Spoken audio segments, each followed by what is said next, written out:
What's going on, guys?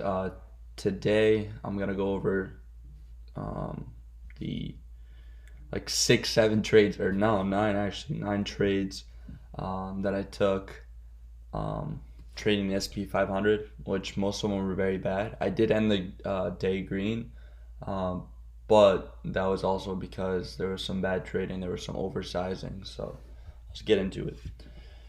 So looking at the morning, we could see SPY was pushing up, pretty aggressively.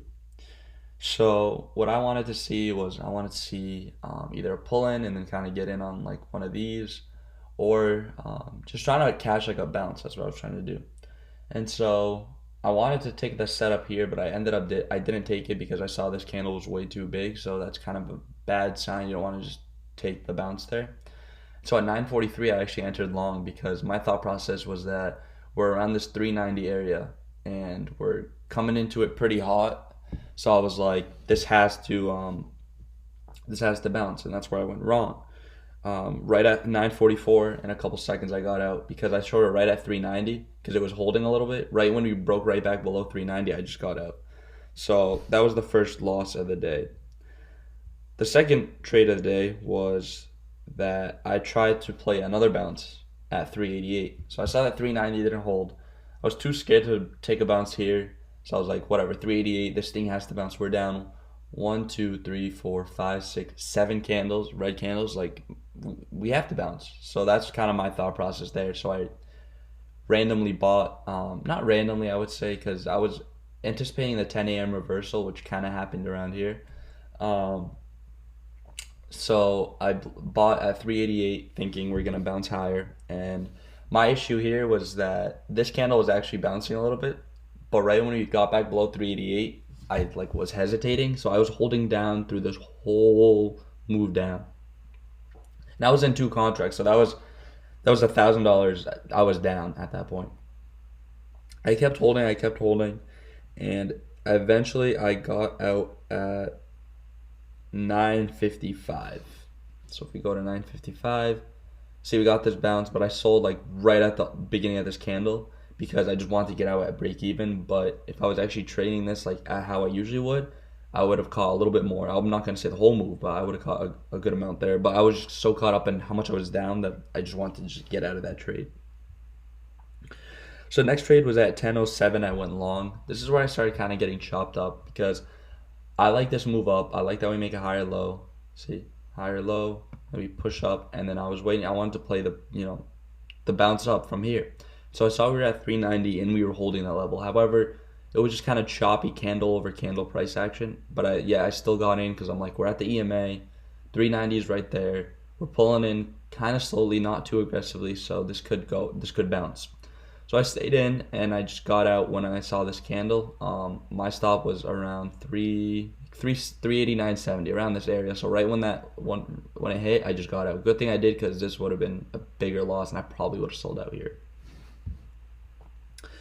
Looking at the next trade was at 1 second. Next trade was at 10:11 and I sold at 10:14. So again, 10:11.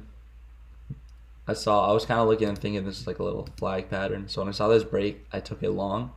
However, it kind of faded, and I got out at 10:14, which was right here. Because I was like, if we don't hold 390, I'm gonna get out. Which obviously was the bottom, but it's whatever. And then the final trade, and this was the one I banked on the most, was I entered at 10:16, 10:18, 10:20. So I was basically kind of like scaling in. So 10:16 was right here. I saw a strong move. I was watching the tape. It's hard to see when you just look at candles, but if you're watching the tape, you can see where the strength kicks in. Saw strength kick in here. I bought in one contract. At 10:18, when we were close to breaking, I bought another contract.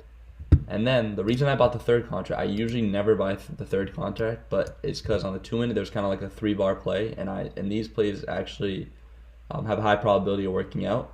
So that's why right when we broke this high, I entered the third contract, and I exited all of them at 10:20, 10:21. So basically caught this whole move. So if we go back to the 1 minute, 10:20, 10:21, that was literally the top. I'll post my fills on Instagram and everything. But yeah, so I mean, overall, the trades that I should have avoided and would have saved me a lot of money was trying to play the bounce. That's a big problem I have because I used to make money doing that consistently, but there's a lot of times where I just try to do it and it just never works. 10 a.m. I don't mind taking this one because it's known there's a high probability at 10 a.m. that bounces. That's not my problem.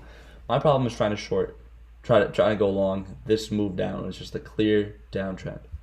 The chop, I mean, it's kind of hard at first because here it didn't look like chop, but I still got caught up in it. So I guess that's another mistake. Other than that, this trade right here, I can live with. This is beautiful. Not just because I made money. This was an actual pattern, a setup going towards high day. I like this.